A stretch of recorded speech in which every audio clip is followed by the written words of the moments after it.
Hi guys, good morning. This is Saturday ne. Grocery shopping khara tawraga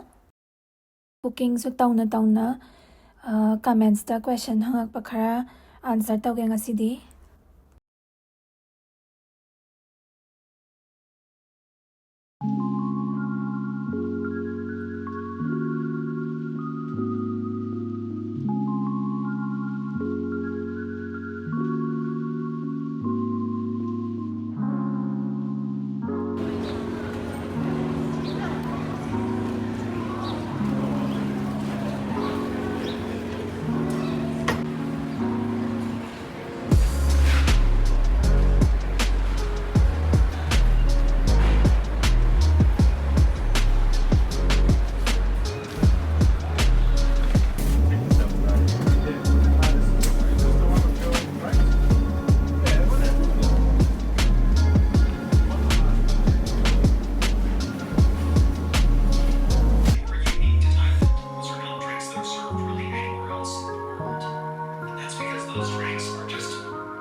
하프도 양 efficient 오이디 마다간 짱네 안팅나 시기세 research 카타로가 시나파이 홀리랜드 마이에 맞아 anyways layer duga si hape adu direct upload tawba yare ado hojiki grocery shopping lo chaloba do kai lairake hayake degi mayam se estimate cost adum khangning baneba ado sigi map I know hojik utpa do sigi se almost around $80 neba adu to yam tang hojikan cost of living se si kano neba pre-cut frozen cauliflower kondi thamjet mali ai se pre-cut smile nei gal kai na itom de sa thong mani ne yam je thong de la sem de chemna de and sana frozen thok ba je nutritional value kasi mang de ba yamna athaba matam da moina do aga adum frozen da freeze tau gi ba and kano za capsicum red and green adagi chicken ai ji marinate tau ne mawang ama thong na ba adagi tofu sa ihan yam hainaram di but mawang ama lay mapu tofu na thong kuthong ama adugi do ai hojkan yam pame and yam na su thuye it's like 5 minutes khatanga change haujam hawe aduna silere ani aduga amana dum aigi 1 meal enough ne pasu phare adagi spring onions adum change pungchangda adagi sisu ayam pame beans tawga su chabe ai kangsoi su chabe ai steam tawga su chabe ai iromba su chabe ai very flexible adagi tomato chabe am phai and then carrot so yam pame ai long ke toy continue chia seeds sigi sa ai 1 hour muk or overnight milk ta tingamaga ayukta chaye or whenever I want to snack milk se ai sangom gi milk to kaya thaktre bloating tawgalena sina kitang easily digestible oil soy milk natraga oat milk thae adegi sigum maza se sigi se immunity detox shots haidare ko ado usually I work out chat phala aga or chatlamdai da energy gumba daka ta ba do adai da tawe kitang energizing oil ado sigi se ya isana ju semza bayam ne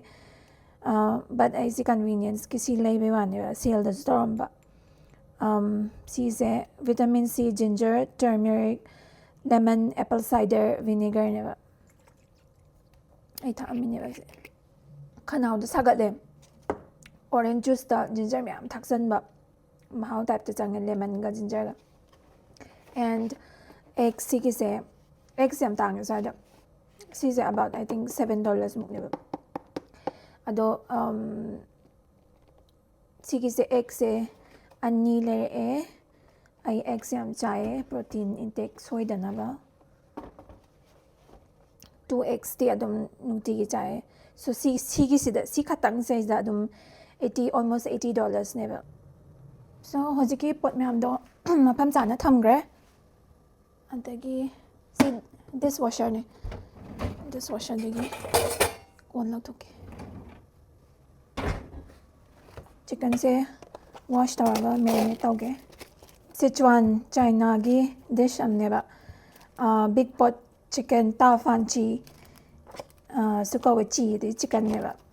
ꯇꯥꯅ ꯌꯥꯝ ꯆꯥꯎꯋꯦ ꯍꯥꯏꯅꯦꯕ ꯇꯥꯐꯥꯟ ꯆꯤꯁꯨ ꯀꯧꯋꯦ or ꯗ꯭ꯔꯪ ꯆꯤꯛꯀꯟꯁꯨ ꯀꯧꯋꯦꯕ ꯗ꯭ꯔꯪ chicken ꯀꯧꯋꯦꯁꯦ ꯑꯩ ꯀꯩꯒꯤꯅꯣ ꯍꯥꯏꯔꯛꯀꯦꯕ ꯁꯤꯀ꯭ꯔꯦꯠꯅꯦ ꯑꯩ ꯉꯥꯛ ꯂꯩꯔ ꯍꯥꯏꯔꯛꯀꯦ ꯁꯤꯁꯤꯅ ꯆꯥꯏꯅꯤꯁ ꯔꯥꯏꯁ ꯋꯥꯏꯟ ꯁꯥꯎꯁꯤꯡ ꯔꯥꯏꯁ ꯋꯥꯏꯟꯁꯨ ꯀꯧꯕꯅꯦ ꯁꯤꯅ ꯀꯩꯅꯣ ꯇꯧꯕꯅꯦꯕ ꯇꯦꯟꯗꯔꯥꯏꯖꯔ ꯍꯥꯏꯗꯤ ꯁꯣꯐꯟ ꯇꯧꯗꯣꯏꯅꯦꯕ ꯃꯤꯠꯇꯣ ꯑꯗꯨꯒ ꯀꯂꯔ ꯑꯗꯒꯤ ꯎꯃꯥꯃꯤ ꯐ꯭ꯂꯦꯚꯔꯁꯨ ꯍꯥꯞꯇꯦꯕ ꯈꯤꯇꯪꯅ ꯌꯥꯔꯦ ꯁꯤꯒꯤꯁꯦ ꯑꯩ ꯔꯦꯁꯤꯄꯤꯁꯦ ꯑꯩꯈꯣই ꯏꯃꯥꯟꯅꯕꯤꯒꯤ ꯔꯦꯁꯤꯄꯤꯅꯦ ꯕꯦꯁꯤꯀꯦꯂꯤ ꯏꯟꯇꯔꯅꯦꯠ ꯆꯪꯉ ꯌꯦꯡꯉꯨꯕ ꯅꯠꯇꯦ ꯁꯣ ꯁꯤꯒꯤꯁꯦ ꯃꯦꯔꯤꯅꯦꯠ ꯇꯧꯅꯕ ꯊꯝꯈ꯭ꯔꯒꯦ ꯃꯦꯔꯤꯅꯦꯠ ꯇꯧꯔꯦ ꯉꯥꯛꯇꯪ ꯁꯤ ꯂꯩꯖꯔꯁꯅꯣ and in the mein time ꯁꯤ ꯀꯩꯀꯥꯁꯦ ꯁꯦꯝꯗꯣꯛꯑꯁꯦ ꯁꯤꯒꯤꯁꯦ ꯑꯩꯗꯤ ꯁꯨꯃꯥꯏꯅ ꯑꯗꯨꯝ ꯊꯥꯏ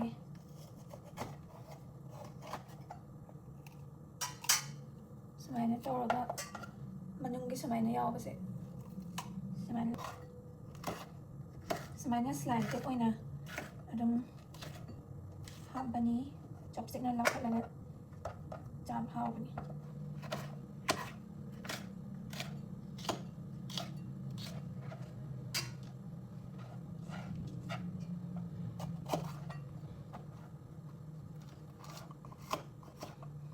ꯑꯄꯥꯝꯕ ꯃꯑꯣꯡꯗ ꯑꯗꯨꯝ ꯀꯛ ꯌꯥꯏ ꯊꯥꯏꯅ ꯏꯃꯥꯟꯅꯕꯤꯗꯤ ꯁ꯭ꯀ꯭ꯋꯦꯔꯒꯤ ꯇꯥꯏꯞꯇꯒ ꯀꯛꯄꯅꯦ ꯑꯣꯔ ꯔꯣꯝꯕꯣꯏ ꯈꯤꯇꯪ ꯗꯥꯏꯃꯟ ꯁꯦꯞꯇ ꯆꯪꯉꯒ ꯕꯠ ꯃꯥꯏ ꯑꯗꯨꯝ ꯀꯨꯁꯤ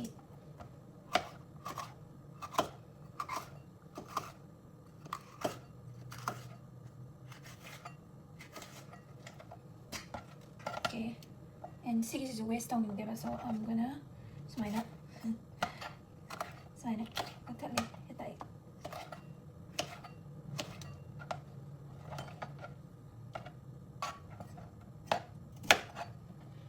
ꯇꯤꯜꯍꯧ ꯃꯅꯥꯁꯦ ꯀꯣꯟ ꯇꯧꯔꯒꯦ ꯊꯥꯛꯇꯧ I'm going to add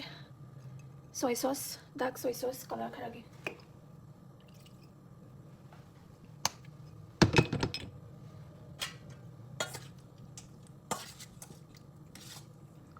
ꯆꯤꯛꯀꯟꯁꯦ ꯁꯨꯃꯥꯏꯅ ꯂꯩꯔꯦ ꯁꯤ ꯉꯥꯛꯇꯪ ꯃꯦꯔꯤꯅꯦꯠ ꯇꯧꯁꯦ about half an hour ꯆꯪꯍꯜꯂꯔꯣꯏ I'm just gonna do 15 minutes in the meantime ꯀꯩꯅꯣꯝꯃ ꯑꯁꯥꯕ ꯊꯛꯀꯦ ꯁꯤ ꯑꯩ ꯅꯍꯥꯟ ꯂꯩꯔꯨꯏꯅꯦ ꯃꯠꯆꯥ ꯁꯤ ꯑꯩꯒꯤ ꯀꯣꯐꯤ ꯊꯛꯄꯅꯦ ꯁꯤꯗ ꯆꯤꯅꯤ ꯌꯥꯝ ꯂꯩ ꯉꯁꯥꯏꯗ instant coffee ꯁꯤ ꯂꯩꯔꯦ ꯑꯗꯒꯤ ꯁꯤ ꯕ꯭ꯔꯥꯎꯟ ꯇꯧꯕ ꯀꯣꯐꯤ ꯊꯛꯀꯦ ꯁꯤ ꯚꯤꯌꯦꯠꯅꯥꯃꯤꯁ ꯀꯣꯐꯤꯗꯁꯦ ꯑꯩꯈꯣꯏ ꯏꯃꯥꯟꯅꯕꯤꯒꯤ ꯃꯄꯥꯅ ꯄꯨꯔꯛꯄꯅꯦ ꯚꯤꯌꯦꯠꯅꯥꯝꯗꯒꯤ ꯑꯩꯒꯤ ꯌꯥꯝ ꯍꯥꯎꯋꯦ ꯑꯔꯥꯕꯤꯀꯥ ꯈꯔ ꯁ꯭ꯇ꯭ꯔꯣꯡ ꯑꯣꯏꯌꯦ ꯚꯤꯌꯦꯠꯅꯥꯃꯤꯁ ꯀꯣꯐꯤꯁꯦ ꯁꯤ ꯁ꯭ꯄꯤꯔꯨꯂꯤꯅꯥ ꯄꯥꯎꯗꯔꯅ ꯇ꯭ꯔꯥꯏ ꯇꯧꯒꯦ ꯂꯩꯔꯛꯄꯅꯦ ꯃꯆꯥꯗꯨꯗ ꯍꯥꯞꯆꯜꯂꯒ ꯑꯗꯒꯤ ꯇꯧꯒꯦ ꯑꯗꯨꯒ ꯑꯩ ꯁꯤꯒꯤꯁꯦ ꯌꯥꯝ ꯄꯥꯝꯃꯦ 50 ꯔꯣꯁꯇ ꯊꯛꯏꯁꯦ ꯀꯣꯐꯤ ꯑꯉꯥꯡꯕꯗꯨꯅꯦꯕ ꯗ꯭ꯋꯦꯂꯔꯒꯤ ꯇꯤꯗꯣ ꯁꯤꯅ ꯑꯩꯅ ꯍꯧꯖꯤꯛ ꯊꯛꯇꯣꯏꯁꯦ ꯁꯤꯁꯦ ꯌꯥꯝ ꯍꯥꯎꯋꯦ lots of vitamin C ꯑꯗꯨꯒ ꯌꯥꯝ ꯇꯦꯛꯈꯠꯄ ꯔꯤꯐ꯭ꯔꯦꯁꯤꯡ ꯑꯣꯏꯅ ꯍꯥꯎꯋꯦ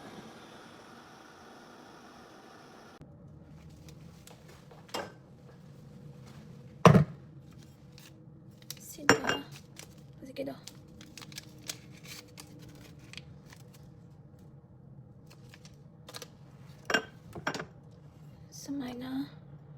ꯁꯨꯃꯥꯏꯅ ꯍꯥꯞꯄꯁꯤꯗ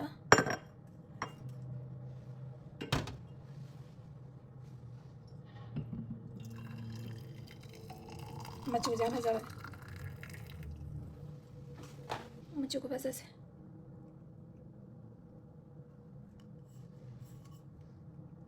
ꯁꯤ ꯉꯥꯛꯇꯪ Steve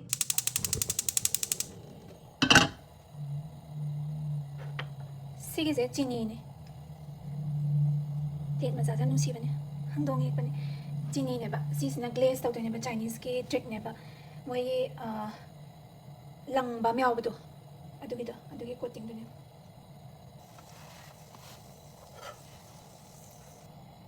Khang sare. So I'm just gonna add a bit of sugar. Mahi wala ise. Yam natte ko. Para katang.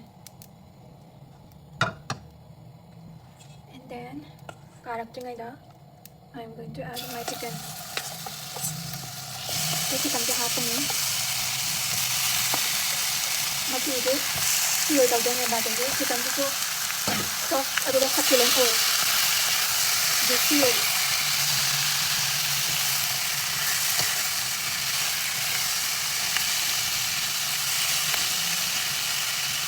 Hai chicken ko daw niya. Just browning daw niya, aduga seal daw niya. Ano pa ba kanina thot laga just seal na ba. Si browning.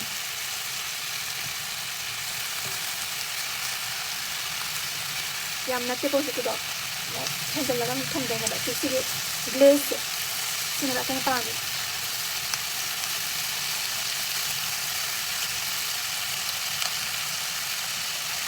Sweet oil na tapos glaze sinala ka na pani. Kitang na ina oil. Masaya sa ito sa hati lang.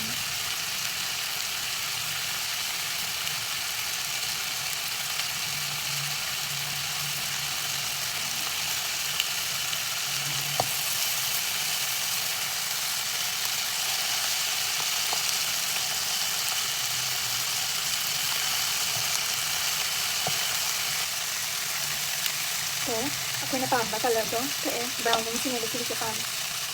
Chicken kasi no lawer. Manungga. Magi juice kaya kado no prep tau gan no. Kato lawer ni.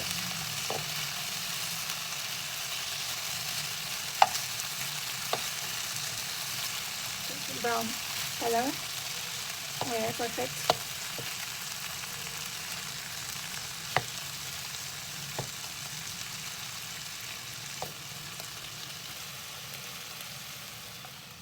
So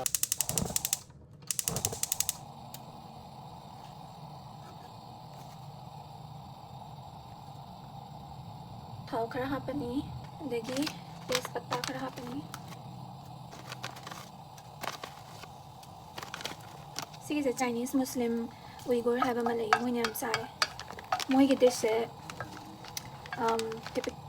Chinese का Middle East की combination type the way हम however flavors. Bay leaf था and then aduga si chicken si ito.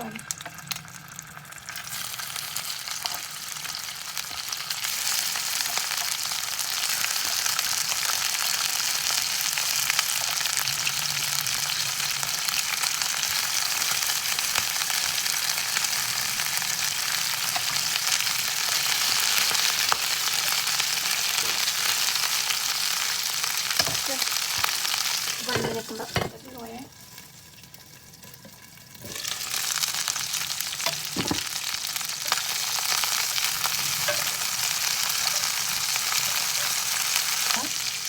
Let's see what happens.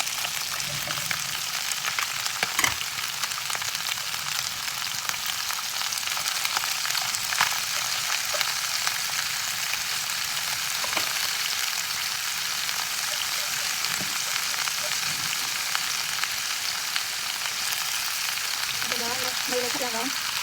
Gusto nyo hapanin.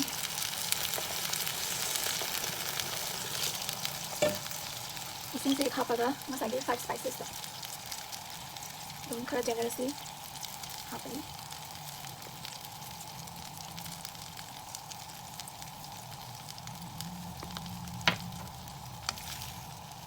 Salt to taste.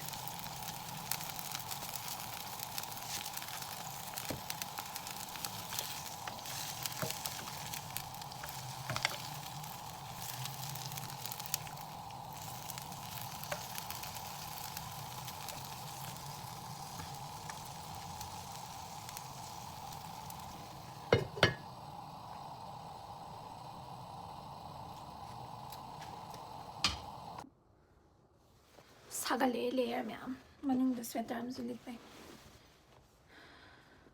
ꯍꯧꯖꯤꯛꯀꯤꯗꯣ ꯁꯥꯎꯔꯤꯉꯩꯗ ꯃꯩ ꯈꯔ ꯂꯩꯊꯔ ꯊꯅꯝꯃꯦ ꯑꯗꯨꯒ ꯁꯥꯎꯔꯤꯉꯩꯗ ꯃꯌꯥꯝꯅ ꯚꯤꯖꯥꯒꯤ ꯋꯥ ꯈꯔ ꯍꯪꯉꯛꯄꯅꯦ ꯑꯗꯨꯒꯤꯗꯣ ꯑꯩ ꯍꯥꯏꯒꯦ ꯚꯤꯖꯥꯁꯦ ꯑꯩ ꯃꯥꯏꯒ꯭ꯔꯦꯁꯟ ꯑꯦꯖꯦꯟꯇꯤ ꯅꯠꯇꯕꯅꯤꯅ ꯌꯥꯝ ꯀꯨꯞꯅꯗꯤ ꯈꯪꯗꯦ ꯑꯗꯣ ꯑꯩꯅ ꯈꯪꯕ ꯈꯔꯗꯣ ꯑꯗꯨꯝ ꯁꯦꯌꯔ ꯇꯧꯖꯔꯛꯀꯦꯕ ꯚꯤꯖꯥꯁꯦ ꯐꯣꯔ ꯃꯑꯣꯡꯗ ꯑꯁꯇ꯭ꯔꯦꯂꯤꯌꯥ ꯂꯥꯛꯄ ꯌꯥꯏꯀꯣ ꯑꯩꯈꯣꯏ ꯐꯥꯔꯁꯇꯅ ꯁꯣꯔꯠ ꯇꯔꯝꯒꯤ ꯇꯨꯔꯤꯁ ꯚꯤꯖꯥꯁꯦ ꯍꯥꯟꯅ ꯍꯥꯏꯔꯒꯦꯕ ꯁꯕ ꯀ꯭ꯂꯥꯁ 600 ꯑꯅ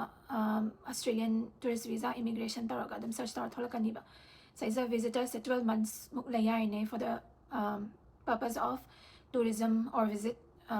visiting family ꯑꯗꯨꯅꯦꯕ ꯑꯗꯨꯒ 12 monthsꯀꯤ ꯄꯤꯔꯛꯇꯣꯏꯅꯦꯕ sometimes 6 monthsꯀꯤ ꯄꯤꯔꯛꯄ ꯌꯥꯎꯋꯦ depends ꯃꯣꯏꯒꯤ ꯖꯖꯃꯦꯟꯇꯨꯗ ꯑꯗꯨꯒ ꯄꯩꯁꯥ ꯆꯪꯕꯁꯦ AUD $200 ꯃꯨꯛ ꯆꯪꯉꯤꯅꯦꯕ 200 ꯍꯥꯏꯁꯦ $1ꯒ 65 rupees ꯃꯨꯛꯀ ꯃꯥꯟꯅꯔꯤꯕꯅꯦ ꯍꯧꯖꯤꯛꯁꯦ ꯑꯗꯨꯒ ꯃꯥꯒꯤ ꯑꯦꯄ꯭ꯂꯤꯀꯦꯁꯟꯁꯦ ꯑꯁꯇ꯭ꯔꯦꯂꯤꯌꯥꯗ ꯂꯩꯇ꯭ꯔꯤꯉꯩꯗ ꯃꯄꯥꯟꯗꯒꯤ ꯑꯦꯄ꯭ꯂꯥꯏ ꯇꯧꯗꯧꯅꯦꯕ ꯑꯣꯐ ꯁꯣꯔ ꯑꯦꯄ꯭ꯂꯤꯀꯦꯁꯟ ꯀꯧꯋꯦꯕ ꯁꯤꯁꯦ ꯑꯗꯒꯤ ꯋꯔꯛ ꯔꯦꯁꯇ꯭ꯔꯤꯛꯁꯟꯁ ꯂꯩꯅꯤ ꯋꯔꯛ ꯇꯧꯕ ꯌꯥꯗꯦꯕ ꯂꯤꯃꯤꯇꯦꯠ ꯌꯥꯝ ꯂꯤꯃꯤꯇꯦꯠ ꯑꯣꯏꯅ ꯈꯔ ꯇꯧꯕꯅꯦ ꯃꯤ ꯂꯣꯟꯅꯒ ꯇꯧꯅꯕꯅꯦ ꯀꯦꯁ ꯕꯦꯁꯤꯁꯇ ꯄꯦꯃꯦꯟꯠꯀ ꯇꯧꯔꯒ ꯊꯕꯛ ꯇꯧꯔꯒ ꯁ꯭ꯋꯥꯏꯗ ꯑꯗꯨꯃꯥꯏꯅꯕꯨꯗꯤ ꯇꯧꯅꯕꯅꯦ ꯈꯔ ꯂꯨꯞꯍꯣꯜ ꯑꯗꯨꯃꯥꯏꯅ ꯀꯩꯒꯤꯅꯣꯗ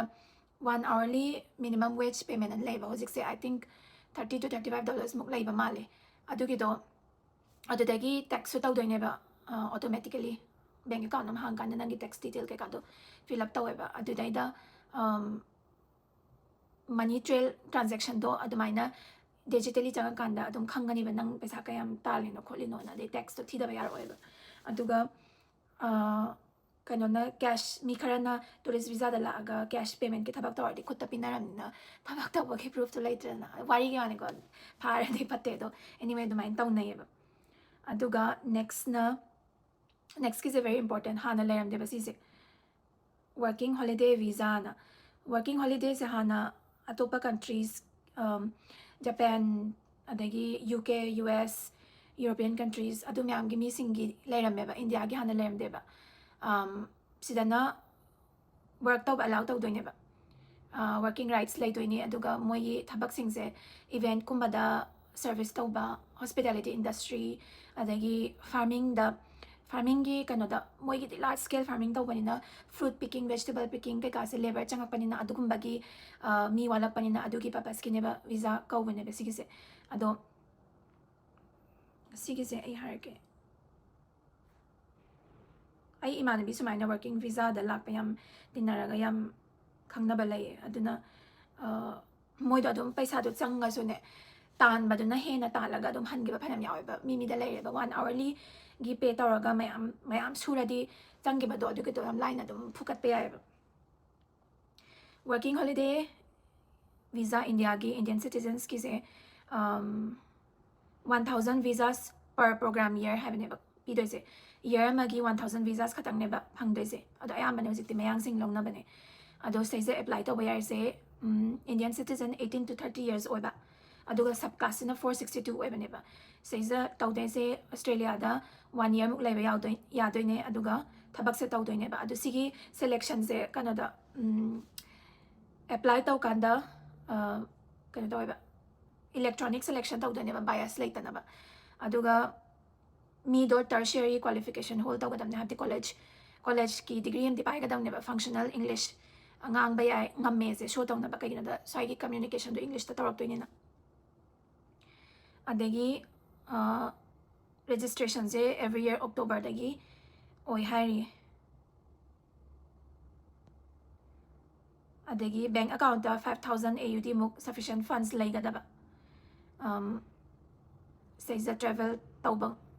हाइदि प्रूफ ऑफ कनोदो फाइनेंस तो अदुगिदो उत्तदी यादमनेबा अदुगा फजना थबक तौरदी सेकेंड एंड थर्ड सो दुम एक्सटेंड तौबा यायबा सिसे साइदगी दुम अदो मी फनियाम सिजा लागा सुबा नोंबा कनबा मीदी याम कना होजिकी 5000 से बैंक अकाउंट अदुम उतलनी बसिगिसे साइदा लेरिंगाइदा थबक थीरिंगाइदुदा सिदागी खरदी दुम चंगनीबा 5000 दुमक्ति चंगोय बट ऑब्वियसली मोय सिक्योरिटी पामबगे अदु हंगिनेबा बट सी थबक थीबसु खरा हैताबा सैजा लागा ꯊꯕꯛꯇꯣ ꯊꯤꯗꯣꯏꯅꯦꯕ ꯑꯗꯣ ꯍꯣꯁꯇꯦꯜꯗꯒ ꯑꯗꯒꯤ ꯅꯠꯇ꯭ꯔꯒ ꯍꯥꯎꯁꯃꯦꯠꯁ ꯑꯣꯏꯅ ꯂꯩꯃꯤꯟꯅꯔꯒ ꯑꯇꯣꯞꯄ ꯋꯥꯔꯀꯤꯡ ꯍꯣꯂꯤꯗꯦ ꯚꯤꯖꯥꯒꯤ ꯂꯧꯔꯒ ꯂꯥꯛꯄ ꯃꯤꯁꯤꯡꯒ ꯄꯨꯜꯂꯒ ꯃꯣꯏꯅ ꯇꯧꯔꯤꯕꯗꯣ ꯄꯨꯂꯞ ꯄꯨꯂꯞꯀ ꯑꯗꯨꯝ ꯆꯠꯃꯤꯟꯅꯕꯅꯦꯕ ꯀꯩꯅꯣꯗ ꯐꯥꯔꯝ ꯑꯦꯔꯤꯌꯥꯁꯇꯒ ꯑꯗꯨꯝ ꯑꯗꯨꯒ ꯌꯥꯝ ꯁꯨꯕ ꯅꯣꯝꯕ ꯀꯜꯂꯗꯤ ꯆꯪꯈꯤꯕꯗꯨꯗꯒꯤ ꯍꯦꯟꯅ ꯇꯥꯟꯕꯁꯨ ꯉꯝꯃꯦ ꯑꯦꯟ ꯊ꯭ꯔꯨꯑꯥꯎꯠ ꯑꯗꯨꯝ ꯇ꯭ꯔꯦꯕꯦꯜ ꯇꯧꯕꯒꯤ ꯄꯩꯁꯥꯁꯨ ꯑꯗꯨꯝ ꯂꯩꯌꯦꯕ ꯑꯗꯣ ꯃꯤ ꯁ꯭ꯋꯥꯏꯗ ꯇ꯭ꯔꯦꯕꯦꯜ ꯇꯧꯕꯗꯤ ꯄꯩꯁꯥ ꯌꯥꯝ ꯇꯧꯕꯅꯦ ꯆꯪꯕꯅꯤꯅ ꯁꯝꯇꯥꯏꯝꯁ ꯑꯩꯈꯣꯏ ꯏꯃꯥꯟꯅꯕꯤ ꯑꯩ ꯋꯥꯔꯀꯤꯡ ꯍꯣꯂꯤꯗꯦ ꯚꯤꯖꯥꯗ ꯂꯥꯛꯑꯒ ꯃꯌꯥꯝ ꯃꯌꯥꯝ ꯇꯥꯜꯂꯒ ꯁꯥꯎꯠ ꯏꯁ ꯑꯦꯁꯤꯌꯥ ꯑꯣꯏꯅ ꯑꯗꯨꯒꯤ ꯄꯩꯁꯥ ꯇꯥꯟꯈꯤꯕ ꯄꯩꯁꯥꯗꯨꯅ ꯗꯣꯂꯔ ꯚꯦल्यू ꯌꯥꯝ ꯈꯦꯠꯅꯔꯛꯄꯅꯤꯅ ꯕꯥꯂꯤ ꯚꯤꯌꯦꯠꯅꯥꯝ ꯀꯩꯀꯥ ꯃꯣꯏꯁꯦ ꯑꯗꯣꯝ ꯑꯃ ꯀꯣꯏꯊꯩꯌꯦꯕ anyway pause chicken dum hanzalas smana musire last secret ingredient ama add tawba yare aduga maming se junk chicken kai ki kawre non restaurant moy literal handok pado the moy Chinese ki restaurant sing da yamna funny names lay bane the si chicken se brown or yung the si lay re vegetables so overcooked tau bane pam de ba ko just enough oil tang like 30% crunch and lay and then secret ingredient the thase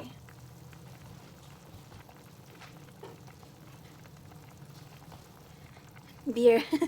sige said the alcohol do pa di bani ko lay ro ba flavor do tang ne ba pi do is lay so drunk chicken ki main ingredient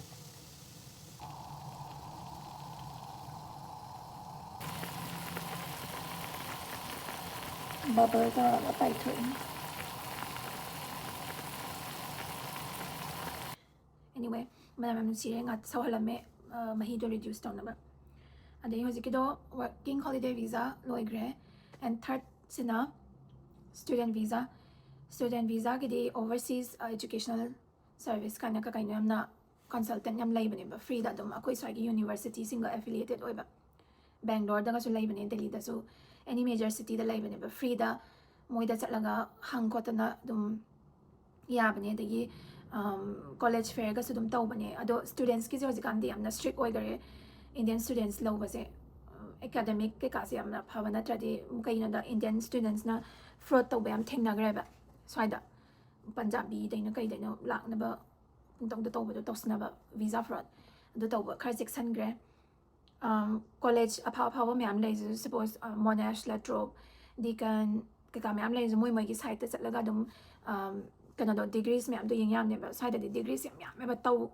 tam ge possibilities yam na subject yam yam ba any nang specialization tawge tawbase adagi student visa se normally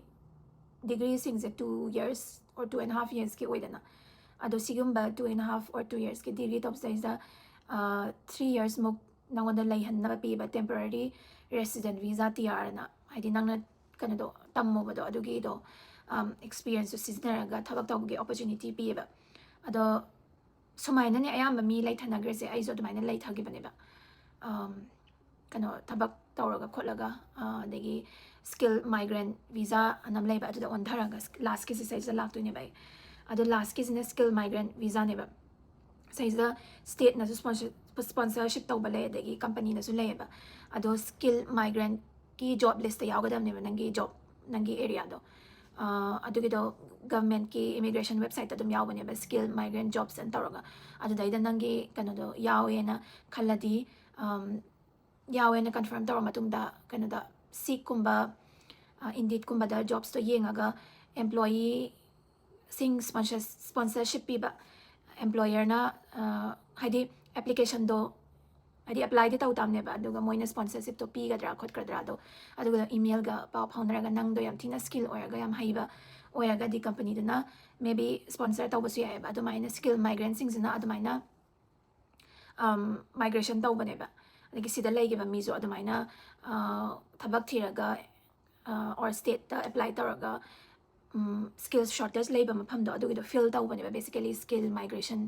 list ta yawba singse moi gi awat pa sing do fill tawbane ba do adumaina su migrate taw nai aduna sigi sina 4 types of visa ne do hojikan sini kanogi foreigner western countries ki not just Asian foreigners Western countries ke jo war ke ka thokpadagi adagi moi asomda instability political wakhan jana daba khotaba tawrakpadagi Americans Europeans kano moi myam so yamna move tawre ba saida phaniam thengnare and ngarang ayri lam uram bane engineer am kap le ho bane moi short term visa da lak toine ba ayamana do la ine bam thuna lak padadi skill migration ke ka dudi kuina job apply to ko khotpa du myam du ka easy task ni na te na aduna moi se working holiday na yam bala e aduga working holiday hai ba se professional long term job ke ka di aduga yamna pay high obedi phangoi ba sidasu hospitality gumba de farm work gumba gi shortage to adu fill tawna bane ba working holiday visa pi se aduna adugumba job su khatang phangani ba yamna limited oeba aduna engineer no paung ka gi US ke moi sidai la aga mo US ki mi oire or engineer oire ana thaba aduma joba yani na khan ba do adugi misconception do break tawga ma small jobs yamna hadi hojiki do magi compared to that engineering high tire small adi job to small oi have na taba gi se adi hospitality gumba adi farming gumba adi forklifting adi pot thang ba khot bagi or pickpackers kind of box up man tawba do adum apply tawba do ma apply yam tawri ado phangdri hoji phawba na ma sum real admai semam bani so it's very competitive high tire hoji kan se amuk hena war tawrak padagi anyway situations at my lady it's not easy but it's not impossible aduna yengsan kon khotsan na thigat pa khotpa dudi ai se kamaina tawba yani dudi khara individual effort khara change adu haininge and then chicken am game wars mahi hangare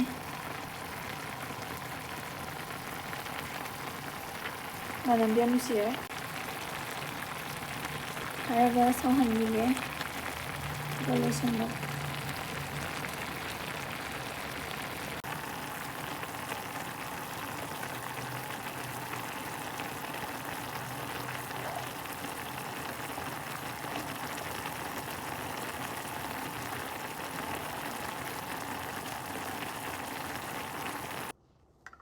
Hi. Silly galargam how is it? Dwellergi, saugrigi. Anyway, hojiki do loi salaga ngaktang lerga charni ngasi ki di videos is haida dum loi salage I hope you guys enjoyed it. Thank you for watching. Bye.